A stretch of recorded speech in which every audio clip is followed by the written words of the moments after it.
इस डिक्टेशन को 140 शब्द प्रति मिनट की गति से रिकॉर्ड किया गया है। डिक्टेशन शुरू होगा 3 सेकंड बाद। शुरू। अध्यक्ष महोदय, आज इस सदन में जिस विषय पर चर्चा हो रही है वह काफ़ी महत्वपूर्ण है और हमारी भावी पीढ़ी से जुड़ा हुआ है। मुझे भी अपने विचार प्रकट करने के लिए आपने जो अवसर प्रदान किया है इसके लिए मैं आपका आभार प्रकट करता हूं और हार्दिक धन्यवाद करता हूं। शिक्षा जैसे विषय पर बहुत कुछ कहा जा सकता है। चूँकि मेरे हिस्से में बहुत कम समय आया है और मेरे से पूर्व कई माननीय सदस्य भी इस पर अपने विचार प्रकट कर चुके हैं, इसलिए मैं कम से कम समय में इस संबंध में अपना मत प्रकट करने का प्रयत्न करूंगा। अपने पूर्व वक्ताओं की भांति मैं भी इस बात से पूर्ण रूप से सहमत हूं कि शिक्षा प्रणाली में बुनियादी परिवर्तन की आवश्यकता है। मैं समझता हूं कि कई वर्षों से शिक्षा प्रणाली में परिवर्तन नहीं किया है। देश की परिस्थितियों के अनुसार शिक्षा प्रणाली बनाई जाती है। आज की शिक्षा प्रणाली पुरानी परिस्थितियों के अनुसार निर्धारित की गई थी, जो आज के समय के अनुसार ठीक नहीं है। आज देश को प्रगति की ओर ले जाने के लिए जिन साधनों की जरूरत है उन्हीं के अनुसार शिक्षा प्रणाली बनाई जानी चाहिए। इसलिए मेरा निवेदन है कि शिक्षा प्रणाली में परिवर्तन किया जाए ताकि जो नवयुवक पढ़ कर आएँ वे देश के विकास के लिए कार्य करने योग्य सिद्ध हो सकें। यह सभी जानते हैं कि विद्यार्थी शिक्षा ग्रहण कर रहे हैं, भविष्य में उन्हीं के ऊपर देश का भार पड़ना है। आज हम सभी को गंभीरता से यह विचार करना है कि हम किस प्रकार की शिक्षा अपने नवयुवकों को दें, जिससे वे भी सही शिक्षा देकर अपने नवयुवकों को तैयार कर सकें। इससे न केवल युवा पीढ़ी को नई दिशा मिलेगी बल्कि देश को भी एक गति मिलेगी। मैं आज आपसे यह भी निवेदन करना चाहता हूं कि इस महत्वपूर्ण विषय पर चर्चा करने के लिए अधिक समय दें ताकि सभी सदस्यों को अपने विचार व्यक्त करने का अवसर मिल सके और देश शिक्षा के संबंध में ऐसी नीति बन सके जिससे देश को लाभ मिल सके। मैं निवेदन करना चाहता हूं तथा अपनी ओर से सुझाव देना चाहता हूं कि सबसे पहले शिक्षा के बुनियादी ढांचे में परिवर्तन किया जाए। इस सदन के सभी पक्षों के सदस्य आज एक मत से इस संशोधन विधेयक को स्वीकार करना चाहते हैं। यह बहुत बड़ा और अच्छा अवसर आया है कि हम इस विधेयक पर इस सदन में चर्चा करके इसे पारित करवाने का प्रयत्न करें।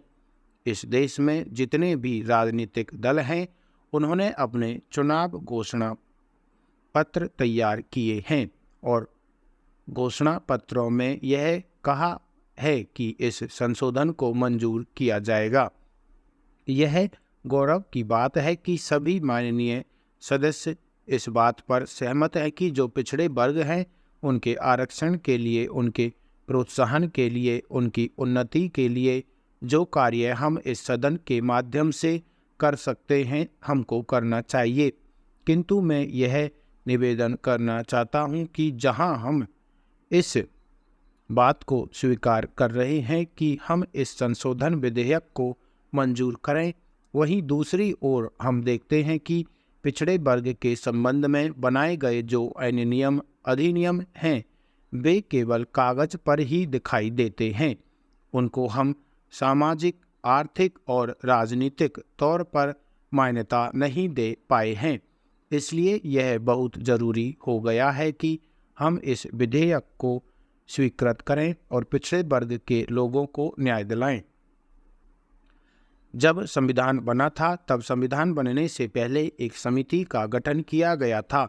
उस समिति ने अनुसूचित जाति और अनुसूचित जनजाति के संबंध में जानकारी प्राप्त करने का प्रयत्न किया था और यह पाया था कि शिक्षित और तौर पर पिछड़ापन, आर्थिक तौर पर शोषण इन लोगों के हिस्से में आया है, इसलिए राजनीतिक तौर पर इनको आरक्षण देना अनिवार्य है। मुझे इस बात की खुशी है कि हम लोग उनको बार बार अधिक से अधिक आरक्षण देने की बात करते हैं।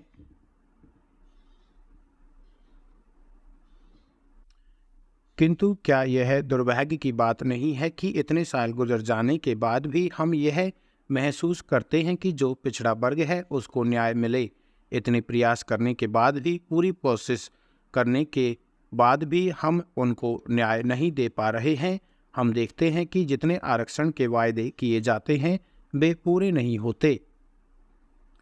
मंत्री महोदय के बजट भाषण पर कई माननीय सदस्य यहाँ अपने विचार व्यक्त कर चुके हैं। कुछ सदस्यों ने वित्त मंत्री महोदय के सामने बड़े अच्छे सुझाव प्रस्तुत किए हैं। मैं भी सदन को इस संबंध में अपने विचारों से अवगत कराना चाहता हूँ। सर्वप्रथम मैं कर ढांचे के बारे में अपने विचार रखना चाहता हूँ। बजट में करों में कुछ छूट दी गई है, किंतु कुछ चीज़ों पर कर बढ़ाए गए हैं जो आम आदमी के प्रयोग में नहीं आती हैं। वित्त मंत्री द्वारा करों में जो राहत दी गई है उससे गरीबों को कुछ लाभ होगा, इसमें मुझे संदेह है। मेरे विचार से भारत की कर प्रणाली को बहुत सरल बनाया जाना चाहिए। कर इस प्रकार लगाए जाने चाहिए जिससे आम लोगों पर इसका असर न पड़े। हम देखते हैं कि सरकार किसी वस्तु पर थोड़ा कर लगाती है, किंतु बाजार में उसके दोगुने दाम बढ़ जाते हैं। कर बढ़ाने के साथ साथ सरकार को यह भी कहना चाहिए कि किस किस वस्तु का दाम नहीं बढ़ाया जाएगा। सरकार को ऐसे कदम उठाने चाहिए जिससे देश की गरीब जनता को लाभ मिल सके। अब यह खुशी की बात है कि सरकार का ध्यान अब मूल्यों के बढ़ने पर पूर्ण रूप से है। अंत में मैं अध्यक्ष महोदय का धन्यवाद करना चाहता हूं कि उन्होंने मुझे वित्त विधेयक जैसे महत्वपूर्ण विषय पर बोलने का अवसर दिया है और इस माननीय सदन के सदस्यों ने उसमें हिस्सा लिया है। महोदय, सदन में राष्ट्रपति के अभिभाषण पर सदस्यों ने विचार प्रकट किए हैं। अभिभाषण में राष्ट्रपति जी का कोई विचार नहीं होता। सरकार जो कुछ लिखकर देती है वही उन्हें बोलना पड़ता है। वे तो कुछ भी बदल नहीं सकते हैं। मेरे मत में सरकार को यह अधिकार है कि अपनी सफलता पर खुशी मनाए, लेकिन प्रश्न यह उठता है कि जब देश की स्थिति खराब होती है तो क्या वह कांग्रेस के लोगों के लिए भी खराब होगी। महंगाई जब आसमान को छूने लगती है तो आप यह दावा नहीं कर सकते कि इससे सिर्फ दूसरे लोगों को ही हानि होगी, कांग्रेस वालों को हानि नहीं होगी। आज खुशी मना लें कि कीमतें गिरने लगी हैं, लेकिन वास्तव में हो क्या रहा है? थोड़े ही दिन के बाद फिर महंगाई बढ़ने लगी है। सभी जानते हैं कि देश में सुरक्षा की स्थिति बिगड़ती जा रही है। जहां तहां अनेक दंगे हुए हैं, उससे लोगों के अंदर डर की भावना पैदा हो गई है। कमजोर वर्ग के साथ जो अत्याचार बढ़ रहे हैं, उनको जिस प्रकार से धमकाया जाता है, उससे किसी भी समाज को सिर नीचा कर लेना पड़ेगा। आशा की जाती थी कि राष्ट्रपति जी के इस भाषण के द्वारा सरकार देश को विश्वास दिलाएगी कि आप ठोस कदम उठाने वाले हैं जिससे महंगाई रोकी जा सके, लोगों के दिल से डर को मिटाया जा सके। बार बार यह न कहा जाए कि देश के प्रति तुम वफादार हो, इसका प्रमाण पेश करें, लेकिन यह कुछ नहीं कहा गया। दाम बढ़ रहे हैं, आर्थिक स्थिति बिगड़ रही है, उसको सुधारा जा सकता है, लेकिन देश का नैतिक पतन हो जाए तो जल्दी नहीं सुधारा जा सकता। बड़े दुख की बात यह है कि कानून और सरकार का आदर देश में खत्म होता जा रहा है। कानून का लोगों के दिलों में कोई डर नहीं है, सरकार के लिए कोई आदर नहीं है। मैं दूर की बात नहीं कहूँगा, सदन के सदस्य समझें कि दिल्ली में क्या हो रहा है। पहले चोरी रात को होती थी, परंतु आज हालत क्या है? आज चोरी राजधानी में दिन में होती है। इसका अर्थ क्या है? आपको सोचने के लिए क्या मजबूर नहीं होना पड़ता है? हर वर्ग में क्रोध की हालत पैदा हो गई है। क्या आपको सोचने के लिए मजबूर नहीं करता है कि इस पर विचार करें और सदन के सामने बताएं कि इस क्रोध को शांत करने के लिए आप कौन से कदम उठा रहे हैं?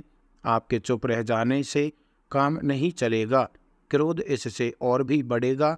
मैं धमकी नहीं देना चाहता, लेकिन कोई भी आदमी जानता है कि क्रोध जब बढ़ता है तो वह बगावत में बदल सकता है। स्टॉप। साथियों, जहाँ भी 3 सेकंड का गैप है वहाँ पे पैरा चेंज हुए हैं।